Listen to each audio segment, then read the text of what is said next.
ओम खंडमंडलाकारं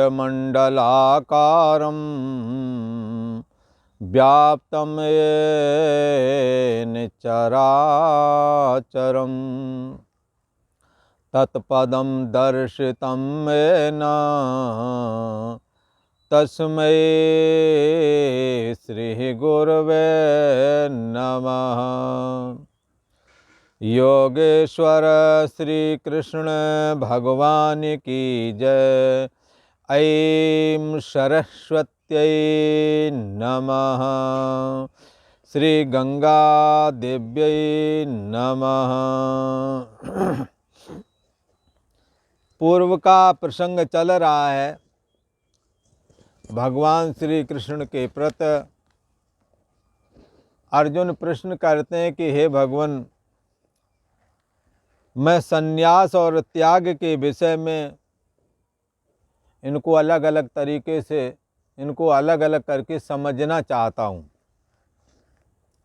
कि संन्यास किसको कहते हैं और त्याग किसको कहते हैं। ऐसा अर्जुन भगवान श्री कृष्ण से पूछते हैं। भगवान श्री कृष्ण भी कहते हैं, हे अर्जुन, काम्यानां कर्मणां न्यासं संन्यासं कवयो विदुः। कामना युक्त कर्मों को जब ये पुरुष त्याग देता है और फिर भी शुभ कर्म करता है, फिर भी सेवा शुश्रूषा करता है, फिर भी शरीर से काम आता है, वाणी से काम आता है, मन से गलत चिंतन नहीं करता, धन से भी दूसरे के काम आता है, पर अपनी कोई कामना नहीं है, ऐसा यदि कोई कहीं है, घर गृहस्थी के जीवन में भी क्यों ना हो वो, तो निश्चय करके जानना चाहिए कि ये सन्यासी हो चुका है।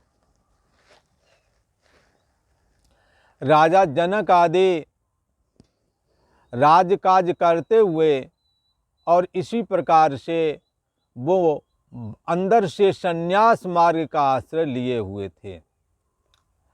उन्होंने समस्त कामनाओं का त्याग कर दिया था। एक जनक ऐसे भी हुए हैं जिनकी निष्कामता बड़ी प्रसिद्ध थी उस जमाने में। उनके दरबार में एक योगिनी आई जिसने ये बात कही कि हे राजन जनक, मैं तुम्हारे दर्शन करने के लिए आई हूँ। राज दरबार में उनके सम्मुख पद्मासन लगा करके बैठ गई और उन्होंने कहा, तुम मेरी ओर देखो। उस योगिनी ने जब ऐसा कहा तो उसने कहा, हे राजन, पहले मेरा परिचय सुनो। पूर्व में मैं किसी की राजकुमारी थी। कालांतर में पिता ने हमारे लिए वर देखे बहुत लड़के, पर मुझे पसंद नहीं आए और मेरे को जब कोई पसंद नहीं आया तो मैंने योग साधना करने की सोची और योग साधना करके मैं सिद्ध हो गई हूँ। इसलिए हे राजन, जिसके अंतःकरण में कोई कामना नहीं रह जाती है, वही इस संसार में सुखी है। उसके अंतःकरण में चूंकि कामनाएं नहीं हैं, इसलिए उसका अंतःकरण व्यवहार में भी समाधि रूप रहता है, अचल स्थिति रहती है अंतःकरण में। तो हे जनक, तुम मेरी ओर देखो, तेरा अंतःकरण बहुत शुद्ध है, तेरे अंदर मैं विश्राम करूंगी। ऐसा करके वो नेत्रों के माध्यम से अंदर प्रवेश कर गई और हृदय देश में जाकर के बैठ गई। राजा ने देखा ये व्यर्थ में ही हमारे अंदर प्रवेश कर गई, ये तो एक प्रकार से बलपूर्वक प्रवेश करना बलात्कार ही है। इसलिए उसने कहा, तू हमारे अंदर क्यों प्रवेश कर गई है, तू बाहर निकल। उन्होंने कहा राजन अब तो मैं आ गई हूं अंदर, अब मैं थोड़ा विश्राम करके कल को निकलूंगी, क्योंकि तेरे अंतःकरण में कामनाएं नहीं है। और भगवान राम ने भी कहा जिनके हृदय में कोई कामना नहीं होती, जो हमारे भक्त होते हैं, उनके हृदय में हम विश्राम करने के लिए आता हूँ। तो ये बात प्योर सही है, क्योंकि एक योगिनी भी जब किसी के अंतःकरण में प्रवेश करके निष्कामता का सुख, परम संतुष्टि लेने के लिए प्रवेश कर सकती है, तो ईश्वर तो सर्वभूत में आही, ईश्वर तो संपूर्ण भूत प्राणियों में समाया हुआ ही है पहले से। जब एक योगी भी निष्काम कामना रहित अंतःकरण के अंदर जाने पर अपने को सुखी महसूस करता है। खैर जब निकले, राजा जनक ने कहा हे योगिनी तेरे को ऐसा ना करना चाहिए, तू महिला है हम पुरुष हैं। तब वो बाहर दूसरे दिन निकले, उसने कहा कि तुम चर्चा कर रहे थे हम बलात्कार, किस बात का बलात्कार, हमारा शरीर तो वहां बैठा है, काहे का बलात्कार, मैं परम तत्व परमात्मा में स्थित हूं। पर तेरा अंतःकरण मैंने देखा जैसे कि शमशान भूमि में कोई लोग नहीं होते, ऐसे ही तेरे इस अंतःकरण के अंदर कोई कामना रूप कोई हलचल नहीं है। वहाँ जैसे शमशान भूमि निर्जन होती है और कोई वहाँ जाना पसंद नहीं करता, ऐसे ही तेरे चित्त के अंदर मैंने देखा कोई कामना नहीं है, इसलिए मैं तेरे चित्त में प्रवेश कर गई थी, तेरा भला हो, अब मैं चलती हूँ। ऐसा करके वो निकल करके बाहर गई, तत्व ज्ञान का उपदेश भी दिया। तो क्या है कि चित्त में जब कामना कोई नहीं होती है तो वो सन्यासी ही कहने योग्य है। कामना ही राग और द्वेष से बांधती हैं। यदि कामना होवेगी, किसी के कोई कामना सिद्ध हो रही होगी तो उससे आप राग करेंगे, कामना सिद्ध नहीं हो रही होगी तुम्हारी तो उससे तुम द्वेष कर बैठोगे। इसलिए भगवान श्री कृष्ण ने पीछे एक बात और कह दी थी, गया सा नित्य सन्यासी या यो न द्वेष न कांक्षति। जिसके अंदर राग द्वेष नहीं है वो तो नित्य सन्यासी ही है, और राग द्वेष की मुख्य जड़ है कामना। भगवान श्री कृष्ण कहते हैं काम्या नाम कर्मणाम न्यासम, काम कर्मों को नहीं करना है। संन्यासम कवयो विधि, कोई काम में कामना युक्त कर्मों के त्याग को संन्यास कहते हैं। तो त्यागम विचक्षणा, कोई अच्छी तरह से विचार करने हारे जो विचारक लोग हैं। कई लोग ऐसा भी कहते हैं कि कामना तो चलो ठीक ही है, बोले तुम अपना विचार बताओ, बोले मैं अपना विचार बताता हूँ। सर्व कर्म फल त्यागम प्राहुः त्यागम विचक्षणा, संपूर्ण कर्म के फल हमें नहीं चाहिए, चाहे जो कर्म करें, संपूर्ण कर्मों के फलों का त्याग कर देना ही सच्चे अर्थों में त्याग है। तो निषिद्ध कर्म तो साधक जीवन में ही निषेध हो जाते, नहीं करना चाहिए। जो विशुद्ध, जो शास्त्र विहित कर्म करते हैं, जब करते हैं तो हृदय न कछु फल अनुसंधाना, जब हृदय में कोई फल की इच्छा नहीं रखते हैं, कोई स्वार्थ जब नहीं रखते हैं, और फिर जो कर्म करते हैं वो कर्म यज्ञार्थार्थ कर्मणो अन्यत्र लोको अयम कर्म बंधना, कर्तव्य पालन करने के अलावा जो ये कामना वाले कर्म है ना, यही बंधन करते हैं। पर कर्तव्य पालन के लिए किए जाने वाला कर्म यज्ञार्थ कर्म कहलाता है। भगवान श्री कृष्ण ने कहा ये कर्तव्य पालन एक यज्ञ है, इस कर्तव्य पालन रूप यज्ञ के सहित ही स यज्ञा प्रजा सृष्टवा पुरोवाचा प्रजापति, पूर्व में प्रजापति ब्रह्मा ने हमें और आपको अपने अपने कर्तव्य पालन का निर्वहन करने के लिए ही जन्म दिया है। आप पिता हैं, आपने बेटे को जन्म दिया है, आप अपने फर्ज अदा करो, पढ़ाओ लिखाओ। आप पुत्र हैं, आप पिता के प्रति अपने फर्ज अदा करो, अपना कर्तव्य पालन करो। तुम्हें इसीलिए प्रकट किया है ब्रह्मा जी ने कि बुढ़ापे में तुम इनके काम आओगे, और बचपने में तुम काम के नहीं थे तो माँ बाप काम आ गए। इसी प्रकार पढ़ाई लिखाई में माँ बाप ने धन दिया, अब तुम वृद्धावस्था में उनके पोषण के लिए धन दो। इसी प्रकार देश आदि के प्रति भी कर्तव्य बनते हैं, समाज के प्रति दायित्व बनते हैं। फिर कोई स्त्री आ गई तो अब पत्नी के प्रति दायित्व बनते हैं। ये दायित्व का निर्वहन करना, इनका अपने कर्तव्य का पालन करना यज्ञार्थात् कर्म कहलाते हैं। इसलिए यज्ञार्थात् कर्मणो अन्यत्र लोको अयम कर्म बंधना। इस संसार में जब कोई कर्तव्य पालन बुद्धि न रख करके स्वार्थ बुद्धि से जब कर्म करता है तो वो कर्म ही इसे बंधन के कारण बनते हैं, न कि कर्तव्य पालन वाले कर्म बंधन वाले हैं, नहीं है। और न ही ईश्वर अर्पण कर्म करने वाले जो कर्म हैं वो भी बंधन के कारण नहीं है। बंधन का कारण तो वही कर्म है जो आसक्ति पूर्वक किया जाता है और स्वार्थ बुद्धि को अंदर रख के किया जाता है, वही बंधन करता है। जैसे पूर्व में जमींदार लोग छोटे छोटे, पहले ज़्यादा उस तरह का पैसा तो था नहीं, हमें स्मरण आता है कि 5 रुपये चलते थे एक मजदूर के। 5 रुपये दे करके पूरे दिन काम करते थे बेचारे। फिर बाद में बहुत समय बाद में 10 रुपये हो गए थे।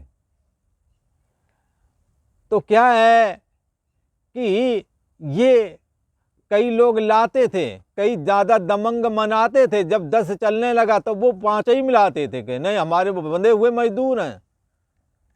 ऐसा करके वो 5 ही पे काम निकालते थे, कम कीमत देते थे। कई बार ज़्यादा कीमत देते थे और इसलिए दे देते थे कि कल को ये फिर हमारे बुलाने पर तुरंत आ जाएगा। तो 5 रुपये जहाँ मिलते हैं वो 10 मिले तो बड़ी बात थी उस जमाने में। तो क्या है, ये कामना वाले जब भी काम कराते हैं कोई ना कोई इरादा पहले ही रख लेते हैं, जाएगा कहाँ। कहते थे यदि कोई नानुकुर करे तो बड़ा जमाना वैसा रहा, कहाँ जाएगा, अगर जाएगा तो हमारे खेतों से उसको तो निकलेगा, मैं देख लूँगा फिर। हाँ, टट्टी पेशाब कहाँ जाएगा, पहले सभी लोग बाहर जाते थे, अब इन्हीं की ज़मीन ज़्यादा चारों ओर, तो क्या करेंगे। बोले साहब कहीं पर जाएगा ना बाहर तभी देख लेंगे, तो बेचारों को करना ही पड़ता था। तो करते थे, किस लिए करते थे, हाँ स्वार्थ बुद्धि रख करके उनको बुलाते थे। भोजन भी मिल जाता, कई बार भोजन भी अच्छा नहीं मिल पाता था उस जमाने में। सतुआ भरपेट मिल गए, बहुत बढ़िया रोटी मिल गई तो क्या कहे ना। हमें स्मरण आता, एक मजदूरी करने आता था, एक बार रोटी एक बच गई तो उसे फेंकी ने अपने जेब में रख ली, बोले इसको मैं बाद में खा लूँगा। उस समय में गेहूं की रोटी बड़ा कठिन हुआ करती थी, बाजरा मक्का की तो मिल जाती थी। तो कामना युक्त, ये कामना युक्त कर्म जो करते हैं ये बंधन के कारण हैं। इसलिए यज्ञार्थात् कर्मणो अन्यत्र लोको अयम कर्म बंधना। यह संपूर्ण संसार जब अपने कर्तव्य का पालन नहीं करता, फिर तो स्वार्थ बुद्धि से जब करने लगता है तब ही वो कर्म से बांध लेते हैं। पर जिस समय ये आसक्ति रहित होकर के और कामना रहित होकर के, फलाकांक्षा रहित होकर के कर्मों को करने लगता है, तो अब यही कर्म बंधन खोलने वाले कहलाते हैं। इन्हीं कर्मों के द्वारा चित्त निर्मल होता है, भगवान की भक्ति मिलती है और भक्ति के द्वारा ज्ञान वैराग्य प्राप्त होता है। भगवान श्री कृष्ण कहते हैं, अर्जुन जो तुम कहते हो कि सन्यास किसे कहते हैं तो समझ लो, काम्या नाम कर्मणाम न्यासम सन्यासम कवयो विदु। काम कर्मों के त्याग का नाम ही सन्यास है। ये कामना ही जीवन में राग और द्वेष कराती हैं। इसलिए गया सा नित्य सन्यासी यो न द्वेष न कांक्षति ही। जो किसी के साथ द्वेष नहीं करता, किसी के साथ राग नहीं करता, वो तो नित्य सन्यासी है। पर ऐसा वही हो सकता है जिसने अपनी कामनाओं का त्याग कर दिया है। पर और भी विचारवान लोग हैं, वो कहते हैं कि संपूर्ण कर्मों के फल को छोड़ दो। फल नहीं चाहिए और फिर कर्म करो, तो ऐसा जो कर्मों के फल का त्याग कर देना है, इसको त्याग अर्थ के अंतर्गत तुमने लेना है। हाँ, कर्म का त्याग नहीं करना, कर्म के फल का त्याग कर देना। और ठीक भी है, जैसे सांप है, काला सांप अगर डस ले तो तुरंत मर जाता है आदमी भला, परंतु यही काले सांप के जहरीला दांत अगर तोड़ दिया जाए तो फिर इसके डसने से कोई मरता नहीं, कोई नुकसान नहीं है। इसी प्रकार जो भी कर्म हैं, स्वार्थपूर्वक जो कर्म किए जाते हैं, उनसे कोई न कोई फल निकलता है। यदि शुभ कर्म हुआ तो शुभ फल, और अशुभ कर्म हुआ तो अशुभ फल मिलता है। तो जिस शुभ फल के द्वारा स्वर्ग आदि की प्राप्ति होती है, और यहाँ इस मनुष्य लोक में भी वो सुखी परिवार में जन्म ले लेता है। और अशुभ कर्म किए तो यहाँ अपयश मिलता है, यहाँ भी दुखी रहते हैं, अंत में नरक भोगना पड़ता है। भगवान तो दोनों से अलग रह जाते हैं। एक से है ये अपना व्यक्तिगत मामला फंसता है, तुमने जैसा किया तुम भोगो, इससे भगवान की प्राप्ति कैसे हो? तो जब यही कर्म, हाँ, फलाकांक्षा, समस्त कर्मों के फल का जब त्याग कर दिया जाता है, तो यही कर्म यज्ञार्थार्थ हो जाते हैं। भगवान के लिए किए गए हैं ये कर्म, कर्तव्य पालन के लिए किए गए हैं ये कर्म, ऐसा समझा जाता है। और ये कर्म, हाँ, परमात्मा के प्रति प्रेम पैदा कर देना, अर्थात भक्ति पैदा कर देना, इन कर्मों में एक अजीब सामर्थ्य है। भगवान श्री कृष्ण ने कहा, अर्जुन त्याग का अर्थ समझ लो, और कामनाओं का त्याग का मतलब सन्यासी, और कर्मों को त्याग ना करके कर्मों के फल का त्याग कर दें, यही त्याग का असली अर्थ है। किन्हीं किन्हीं विचारकों में 4 प्रकार की बातें बताई गई हैं। किस विषय में 4 प्रकार के सिद्धांत बताए गए हैं कि संन्यास किसे कहते हैं और त्याग किसे कहते हैं। भगवान श्री कृष्ण जैसा वक्ता तीनों लोकों में ना कोई हुआ है ना होवेगा, अपनी तरफ से कोई नहीं थोपते हैं। अर्जुन ने जब पूछा कि संन्यास किसको कहते हैं, त्याग किसको कहते हैं, अलग अलग बता दो भगवान, तब भगवान कहते हैं कि कुछ विचारक ऐसा मानते हैं कि कामनाओं के त्याग का नाम संन्यास है। तो बहुत लोग इस बात को भी मानते हैं, विचारक लोग, कि सभी कर्मों के फल का त्याग कर दो तो वही सच्चे अर्थों में त्याग है। वरना कर्म छोड़ दो, फल की इच्छा बनी रहे, तो कर्म छोड़ने पर भी अभी कर्म का त्याग नहीं हुआ। पर फल की इच्छा छोड़ दो, कर्म करते रहो, कर्म त्याग हो गया। ये 2 प्रकार के विद्वानों के मत बताए, और 2 प्रकार के और बता रहे भगवान। ये 18वें अध्याय का 3रे नंबर का श्लोक है, जिसमें ये चर्चा कर रहे हैं। त्याज्यम दोष बदते के कर्म प्राहुर्मनीषिणा यज्ञदान तपा कर्म न त्याज्यमिति चापरे। भगवान श्री कृष्ण कहते हैं, अर्जुन, 2 विद्वानों की तो बात बता दी। पहला विद्वान ये बोलता है संन्यास के विषय में, कामना छोड़ दो, सन्यासी हो गए। त्याग के विषय में एक विचारमान विद्वान क्या कह रहा है कि कर्मों को त्याग मत करो, अच्छे कर्म करते रहो, पर कर्मों के फल का त्याग कर दो, त्याग हो गया तुम्हारा। बोले अच्छा। दूसरे विद्वान क्या कह रहे हैं, त्याज्यम दोष बदते के कर्म प्राहुर्मनीषिणा। कई विद्वान ऐसा कहते हैं ये कर्म मात्र ही दोष है, ये कर्म ही बंधनकारी है, इसलिए कर्म को करो ही मत बिल्कुल। जैसे कोई कहे ये काला सर्प है ना, इसको अपने झोपड़ी के अंदर आने ही मत दो, कभी धोखाधड़ी में कहीं गड़बड़ हो जाए तो इसे बाहर ही रहने दो। और कई कहते हैं झोपड़ी में आने दो, इसका जहरीला दांत काट देते हैं। एक विचारक वो हैं, कर्म फल का त्याग कर देंगे। सांप जो बना रहे कोई दिक्कत नहीं, पर इसके जहरीले दांत ना रहें। पर कई विचारक क्या कहते हैं, नहीं, सांप ही बिल्कुल झोपड़ी में नहीं आना चाहिए तुम्हारी वाली में, तभी सेफ रहोगे, सुरक्षित रहोगे। अच्छा, यहाँ पर उसी तरह से कहते हैं, कई विद्वान लोग कहते हैं ये कर्म बंधनकारी होते ही है, श्रुति भी प्रमाण है। कर्मणा बद्धते जंतु हो, कर्म के द्वारा ये जंतु, ये जीवात्मा बंध जाता है, ऐसा कहते हैं। तो कर्म के द्वारा जीवात्मा बंधता है, इसलिए तुम कर्म करो ही मत। इसलिए कई लोग तो परमात्मा का चिंतन करते हैं पर कोई कर्म करने को राजी ही नहीं। श्री योग वासिष्ठ नाम के ग्रंथ में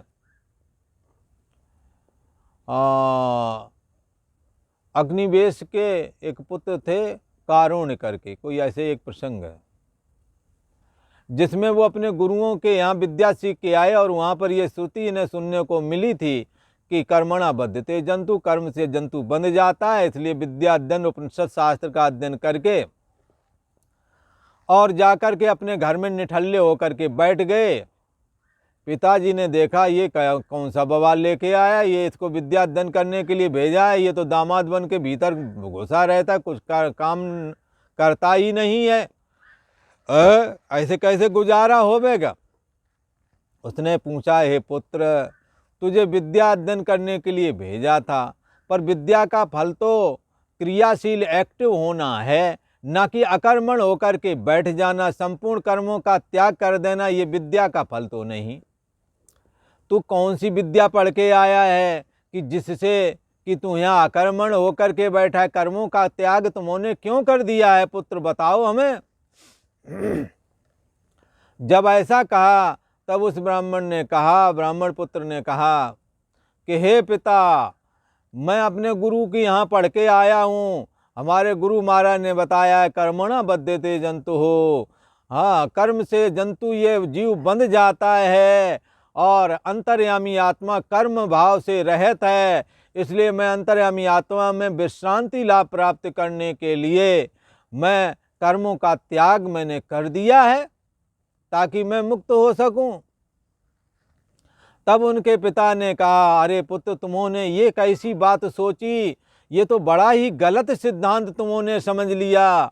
निश्चय ही तुम्हारे गुरुओं ने ऐसा नहीं बताया होगा, क्योंकि कर्म का सिद्धांत तो ऐसा है कि जो कर्म चित्त को बांधते हैं वही कर्म चित्त को बंधन मुक्त भी कर देते हैं। जब कामना और आसक्ति से रहित होकर के कर्म किए जाते हैं तो वो कर्म चित्त को निर्मल बनाते हैं और निर्मल चित्त में भगवान की भक्ति आती है और भक्ति से ज्ञान वैराग्य सब कुछ प्राप्त हो जाते हैं।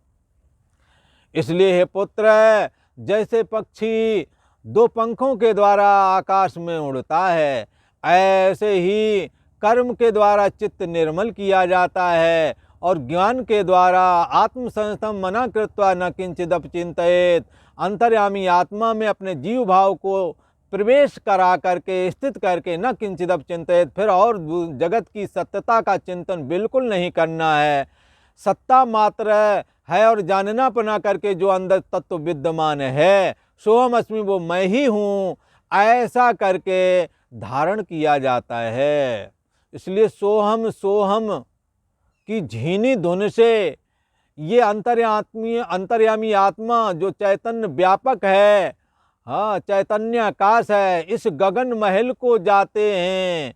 हाँ, सोहम सोहम, वो मैं ही हूँ, वो मैं ही हूँ, ओ माँ ओ माँ ओ माँ ओ वो मैं ही हूँ, ऐसे भाव बनाते हैं और श्वास पर आते, श्वास पर जाते, श्वास पर आते, ओ जाते माँ, और धारणा क्या बना रहे, वो मैं, ऐसी बात, सो हम वो मैं, सकार्य अकार्य लोपे ओम, वो भी वहाँ ओम हो जाता है।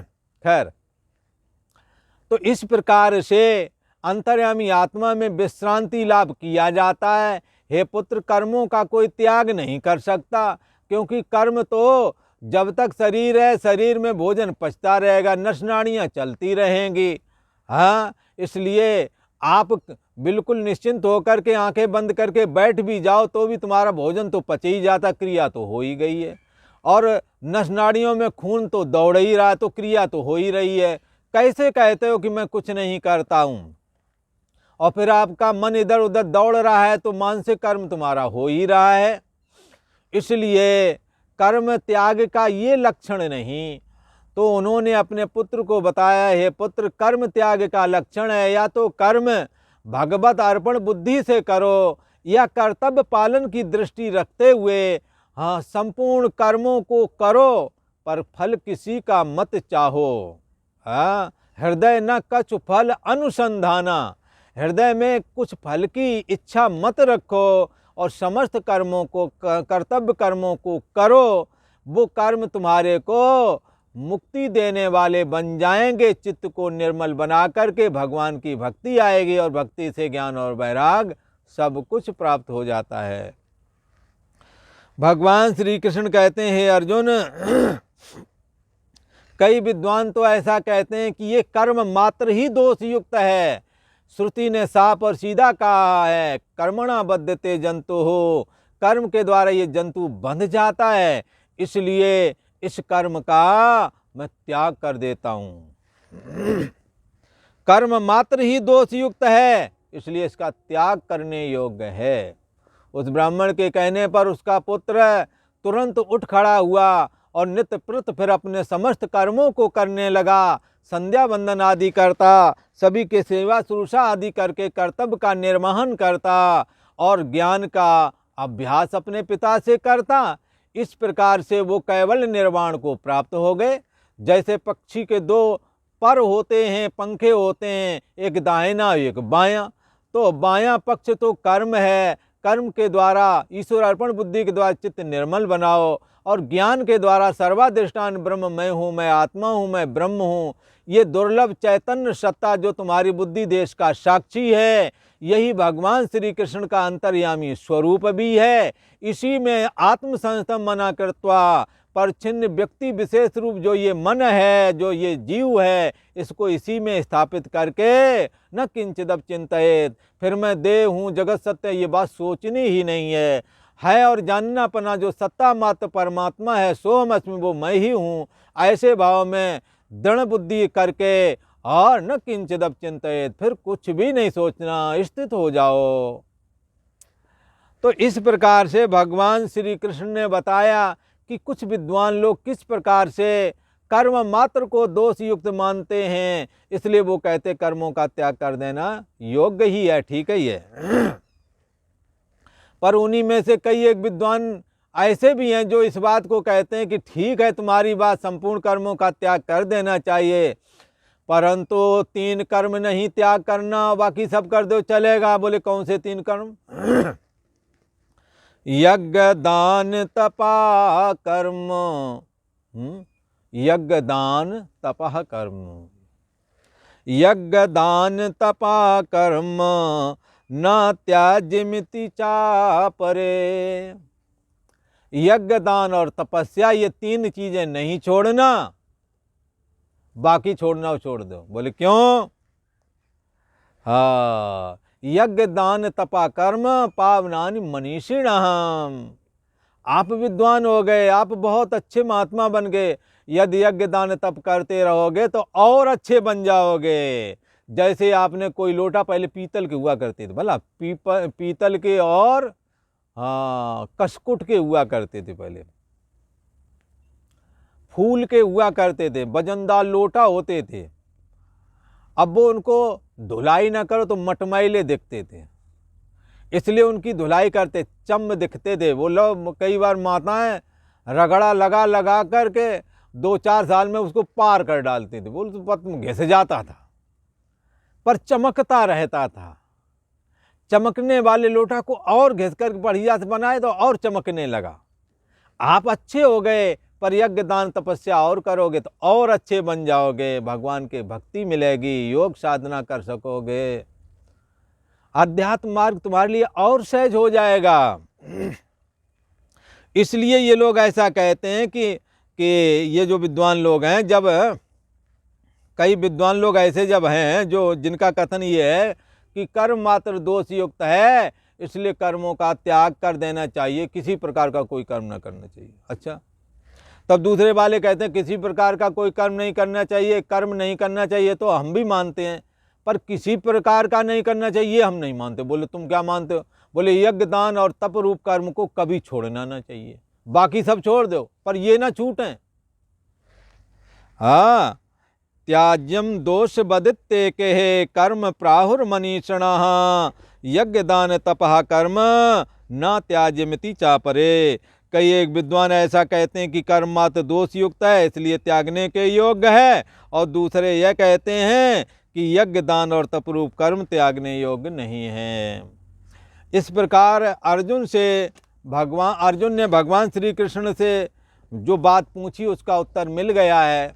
क्या पूछा था? संन्यास किसे कहते हैं और त्याग किसे कहते हैं, ऐसा प्रश्न रखा था। भगवान श्री कृष्ण ने 4 विद्वानों की बात बताई। उनमें संन्यास का तो एक लक्षण कर दिया, कामनान्याम कर्मणाम न्यासम संन्यासम कवयो विदु। कामना युक्त कर्म का त्याग कर दो, सन्यासी हो गए। और कामनाओं का त्याग कर दिया तो तुम राग द्वेष से रहित भी हो जाओगे। और गया सा नित्य सन्यासी द्वेष न कांक्षति, और उसको आप नित्य सन्यासी समझना जो किसी से राग द्वेष नहीं करता, जिसके हृदय में कोई कामना नहीं। इस प्रकार से कामना क्या, सन्यास क्या, इस बात का भगवान ने अर्थ कर दिया, लक्षण कर दिया है। अच्छा, अब त्याग का लक्षण करते हैं। क्या करते हैं त्याग का लक्षण? संपूर्ण कर्मों के फल का त्याग कर देना। तो निषिद्ध कर्म तो साधक करता ही नहीं, जो विहित कर्म शुभ कर्म जो करता है उन समस्त शुभ कर्मों के फल का वो त्याग कर देता है। ऐसा करने से ये चीज़ भी बहुत सारे विद्वान लोग मानते हैं, ऐसा करने से त्याग सिद्ध हो जाएगा। ऐसा भगवान ने दूसरे विद्वान का मत बताया। तीसरे विद्वान से पूछा कि आपका क्या विचार है? वो कहने लगा सारे कर्म दोष युक्त हैं, कोई कर्म मत करो, ऐसा कहा। तब चौथे नंबर के विद्वान बोले कि आप जो बात कहते हो इसको हम काफ़ी हद तक मानते हैं, पर समस्त कर्मों का त्याग कर दो। उनमें से 3 चीज़ें कभी त्याग मत करो। बोले कौन सी? यज्ञ दान तपा कर्म। यज्ञ करते रहो, दान देते रहो और तपस्या करते रहो। यज्ञ करके देवताओं की संतुष्टि होती है, और दान दे करके हमारे जो मनुष्य भाई लोग हैं इन्हों को मानवता के नाते इनकी मदद पहुंचती रहेगी, तो तुम भी सुखी वो भी सुखी, दोनों सुखी रहेंगे। इसलिए दान कभी ना छोड़ना चाहिए। दान धन का भी दें और विद्या का भी दान दें, शरीर के द्वारा सेवा करें, इसलिए ये दान कभी त्यागना न चाहिए, ऐसा कहा। और तपः कर्म, तपस्या करते रहना चाहिए, क्योंकि तपस्या के बल से ही सब कुछ संभव है इस दुनिया में। जब तक जीवन है तब तक यहाँ रहना पड़ेगा, जब तक जीना है तब तक सीना है। तो हमारे अंदर शक्ति भी तो होना चाहिए, वो तपः कर्म से शक्ति मिलती है।